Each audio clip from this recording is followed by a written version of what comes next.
How to fix laptop not mirroring or connecting to a smart TV wirelessly. This tutorial shows you how to get screen mirroring working with a few different fixes.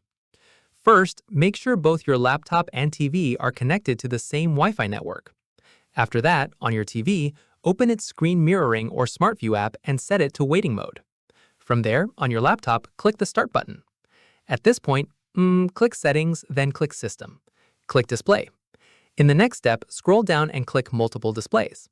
Following this, click Connect to a wireless display. Once done, select your TV from the list that appears. From here, if your TV doesn't show up, press the Windows key and K together to open the cast panel directly. At this stage, if it still fails to connect, open Device Manager and check that your Wi-Fi adapter drivers are up to date.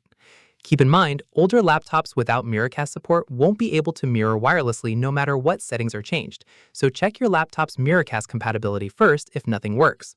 Finally, restart both your laptop and TV, then try connecting again. And that's it! If this guide helped you fix laptop screen mirroring to your smart TV, give it a like, subscribe for more PC tutorials, and tap the bell icon for updates. See you in the next one.